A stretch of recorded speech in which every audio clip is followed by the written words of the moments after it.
যুগে যুগে সম্ভব আমি, যুগে যুগে সম্ভব আমি, যুগে যুগে সম্ভব আমি, যুগে যুগে সম্ভব আমি, যুগে যুগে সম্ভব আমি, যুগে যুগে সম্ভব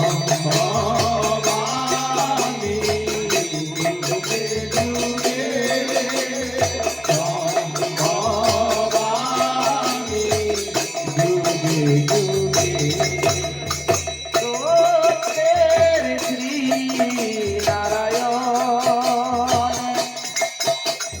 বলিবে চলিতে তুমি হইলা বামন, তোদের শ্রী নারায়ণ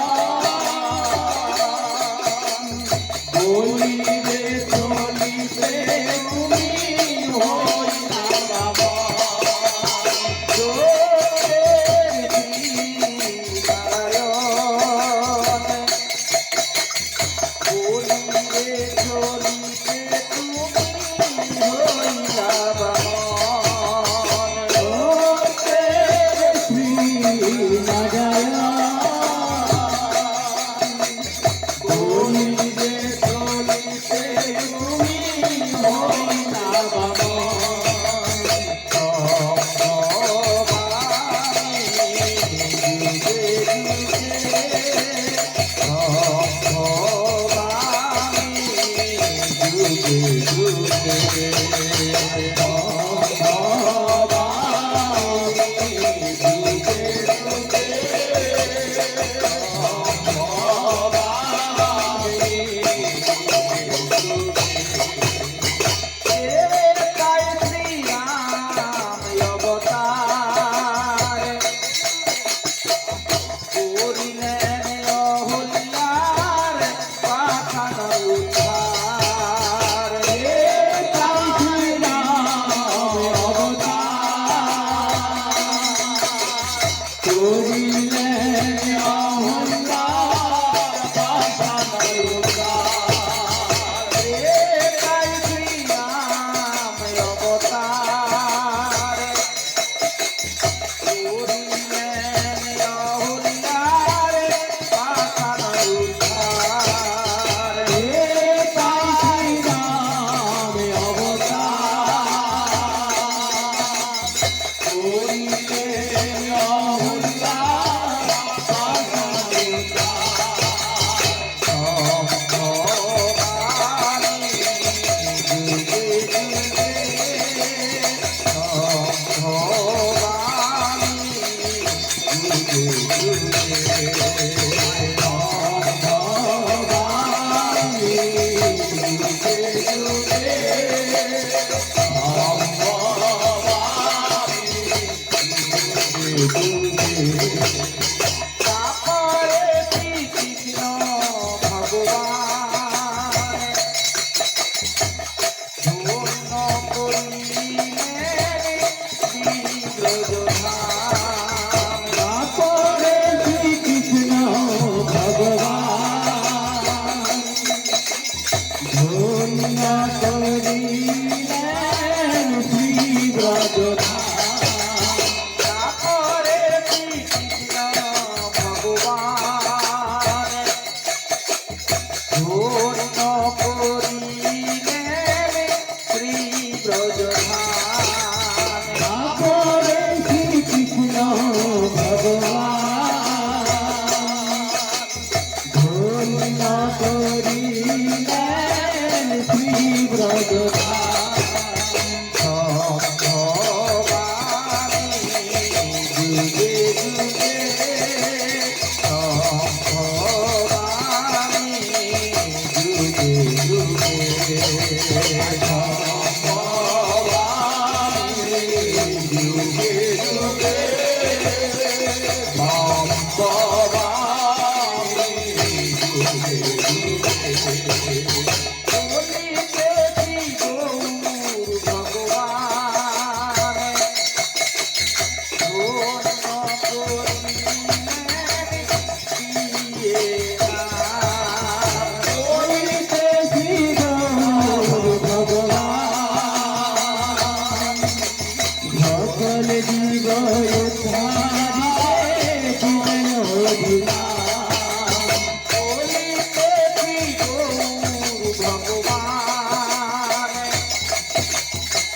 জগৎ জীবে উদ্ধারিতে দিলেন হরিনাম হরিতে শ্রী গুরু ভগবান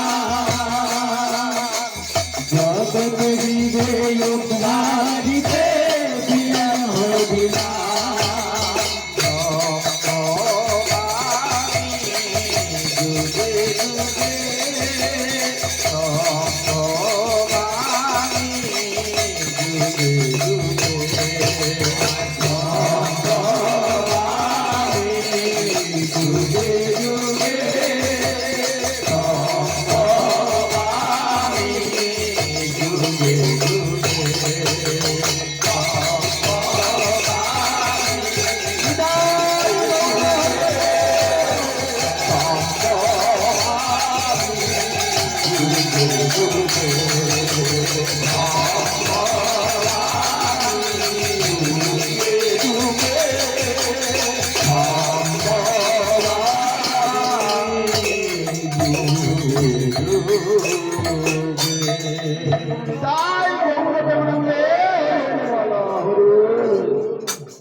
আমার নিতাই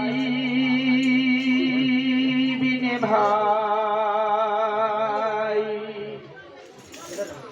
গৌর নাহি পাই নিতাই তমহং ভজামি গৌর বিনে ভাই রাধা কৃষ্ণ নাহি পাই নিতাই তমহং ভজামি নিতাই বিনে ভাই গৌর নাহি পাই তমহং ভজামি গৌর বিনে ভাই রাধা নাহি পাই তমহং ভজামি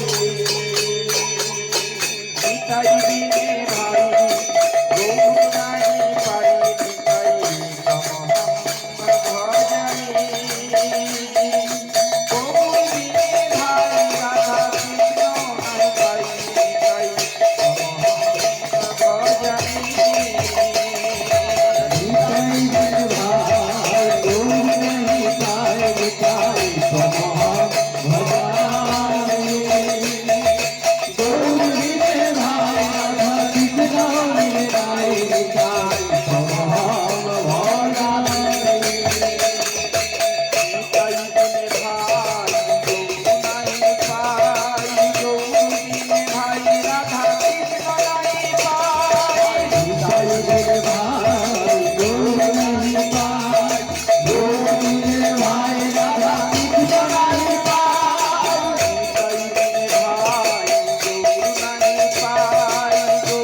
रघुनाथ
मुकम करोति वाचलां पंगुं लंघयते गिरिं यत्कृपातमहं वन्दे परमानंद माधवम्।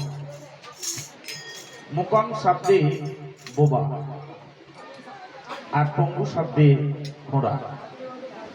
একটি বোবা সেও কথা বলতে পারে, একটি পঙ্গু সেও গিরি সম পর্বত আরোহণ করতে পারে যদি পরমানন্দ মাধবের কৃপা হয়। তার কৃপা ব্যতীত আমাদের এতটুকু চলার বলার করার কোনো ক্ষমতা নেই।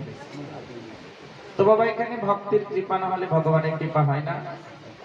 তাই আজকে আপনারা সাধু সজ্জন ভগবানের প্রিয়জন ভক্ত, আপনারা কৃপা করুন যেন আমার জিহা মরুপ্রাঙ্গনে কিছু কৃষ্ণ কথা, গৌর কথা, ভাগবতী কথা উদ্ভাসিত। শ্রী গুরু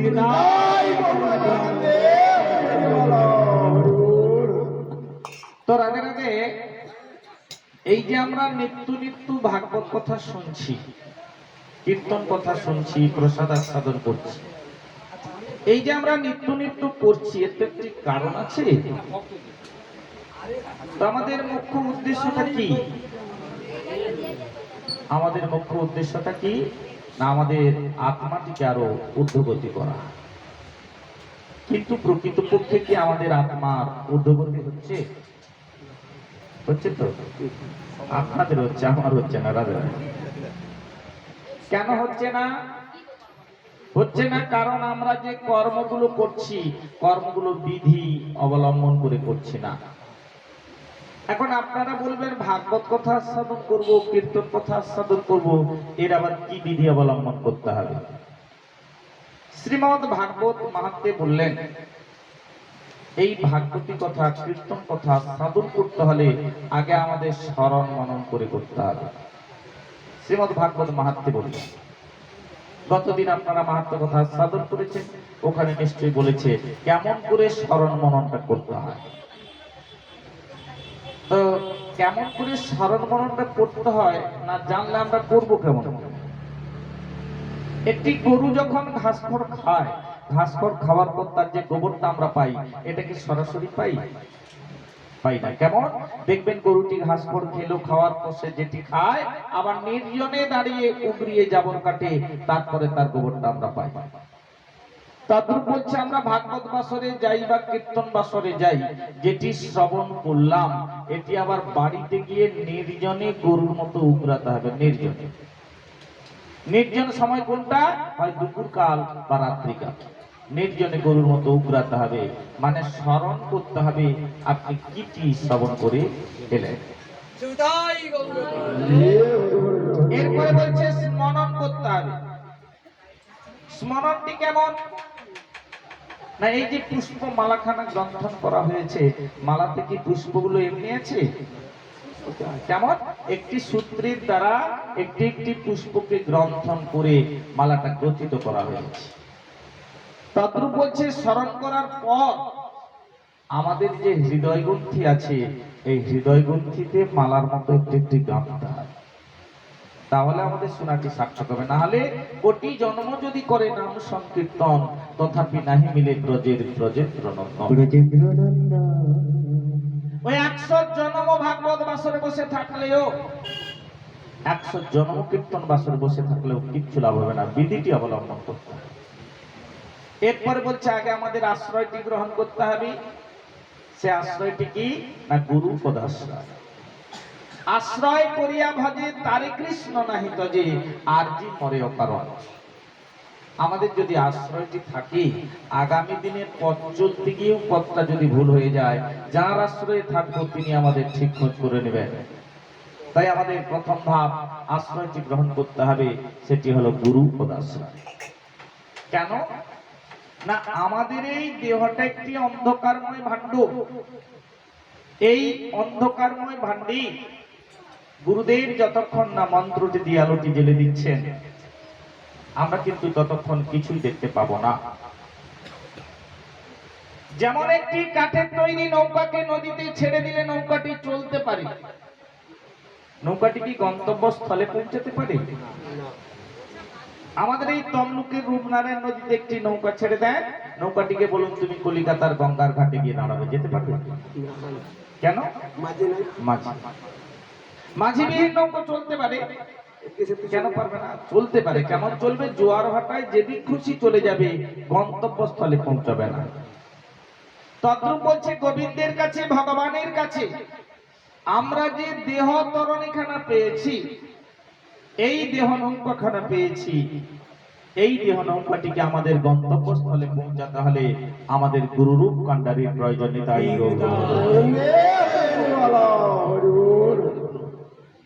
আমাদের গন্তব্যস্থল কোনটি? গন্তব্যস্থল হচ্ছে গোবিন্দ চরণ। যেখান থেকে এসেছি আবার এই দেহ তরণীখানাকে সেখানে পৌঁছাতে হয়। তো আমাদের গন্তব্যস্থল হচ্ছে গোবিন্দ চরণ। আমরা যে যাই করি না কেন, যুবক বয়সে কত দেবদেবীর পুজো অর্চন করছি, তাদের জয়ধ্বনি দিচ্ছি, যেদিন আমাদের শেষের দিন উপনীত হয়, যেদিন আমাদের পঞ্চ ইন্দ্রিয় ষড়রিপু লোপ পেয়ে যায়, আমরা কি সেদিন কেউ বলি হে মনসা মা উদ্ধার করে দাও, হে কালী মা উদ্ধার করে দাও, শীতলা মা উদ্ধার করে দাও বলি? আমরা সেদিন কি বলি? হে গোবিন্দ, আমার তো সব গেল, আমার পঞ্চ ইন্দ্রিয় ষড়রিপু লোপ পেয়ে গেল, এবার তুমি আমাকে উদ্ধার করে দাও। পায়খানা মেখে বসে থাকলে দম ছাড়বে? কৃষ্ণ নাম করো জীব আর সবে মিছে, পালাবার পথ নাই, জমি আছে পিছে। সময় থেকে গুরুদেবের কাছে আশ্রয়টি গ্রহণ করে এই দেহ তরণীখানাকে গোবিন্দ চরণ প্রাপ্তি করতে হবে। এটাই হলো আমাদের মনুষ্য জীবনের মূল লক্ষ্য। তাই ভগবান গীতায় বললেন, আব্রহ্ম ভুবনালোকা পুনরাবৃত্তি নহুর্জন মামুপেত্তু কুন্তেয় পুনর্জন্ম ন বিদ্যতে। আব্রহ্ম ব্রহ্মলোক থেকে ব্রহ্মাকেও যাতায়াত করতে হচ্ছে। হে গোবিন্দ, আর আমি মনুষ্য জন্মটা চাই না, এই জন্মে তোমার কাছে করে না বললে নেবে? ভগবানের কর্ম না করলে ভগবানের কাছে পৌঁছানো যাবে? তাই দেহ তরণীখানাকে গোবিন্দ চরণ প্রাপ্তি করতে হলে গুরুদেবের কাছে আশ্রয়টি গ্রহণ করে এই দেহ তরণীখানাকে গোবিন্দ চরণ প্রাপ্তি করতে হবে। এটাই হলো আমাদের মনুষ্য জীবনের মূল লক্ষ্য। আর সেটি করতে হলে গুরুদেবের দেওয়া তো বস্তুটি প্রতিনিয়ত জপ কীর্তনটা করতে হবে। হাতে করো কাম, মুখে করো নাম। হাতের দ্বারা সংসারের কর্ম করতে হবে, বদনে তার নামটা করতে হবে। তাহলে দেহ তরণীখানাকে গোবিন্দ চরণ প্রাপ্তি করা যাবে। কৃষ্ণ নামে জপয় বিরাম, হরি বল। যতক্ষণে দেহের তোর আছে রে তোর প্রাণে। হরে কৃষ্ণ নাম জপয় বিরাম, যতক্ষণে দেহে তোর আছে রে তোরা। হরে কৃষ্ণ নাম জপয় বিরাম, যতক্ষণ দেহে তোর আছে রে তোর প্রাণ।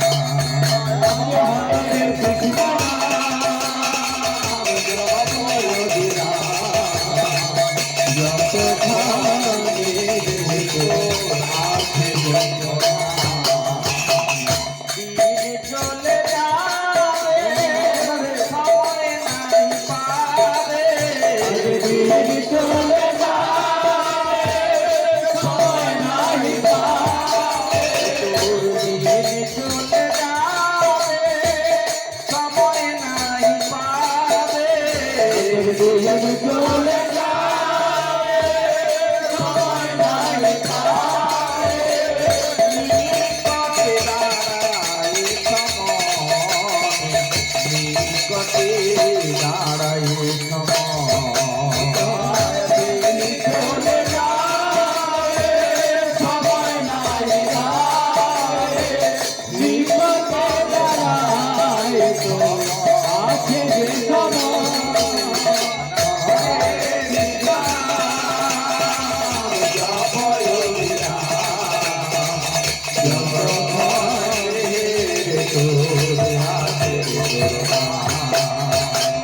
হরে কৃষ্ণ নাম জপয়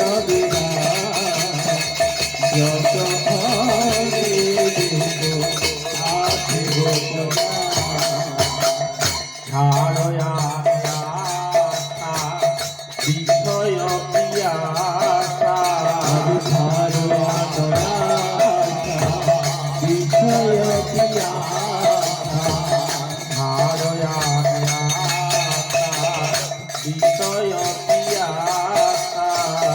ছাড়য়া আশা,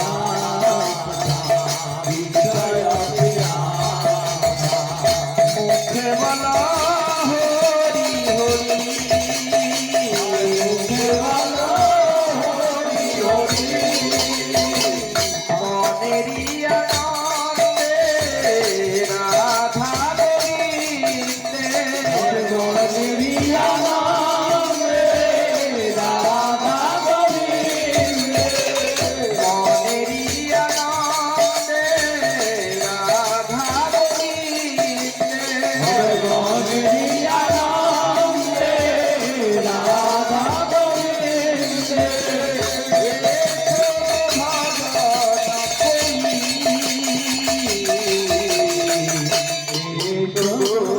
ভজন করি, আজ মনেরই আনন্দে রাধা গোবিন্দে। মনেরই আনন্দে রাধা গোবিন্দে। এসো ভজন করি, এসো ভজন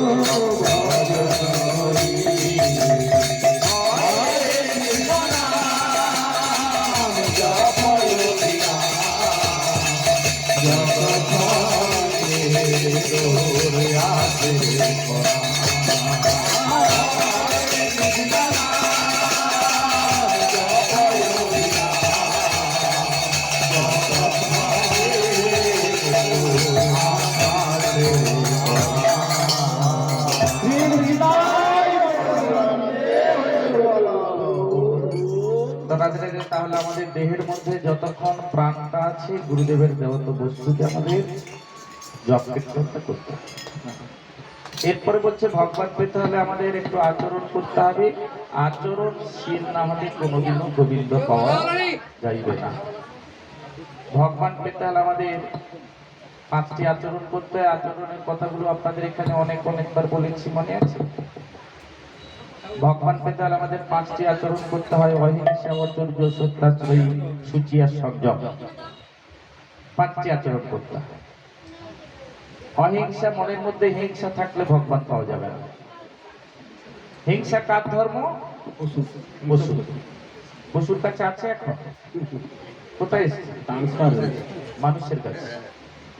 তো রাধে ভগবান বললেন, যে মনুষ্যের মধ্যে হিংসা আছে আমি তার পাশে নেই, আমি তার কাছ থেকে সহস্র যোজন দূর দিয়ে যাই। সহস্র যোজন, 1 যোজন মানে 4 ক্রোশ বা 8 মাইল। 1 যোজন, সহস্র যোজন। যে মনুষ্যের মধ্যে হিংসা আছে আমি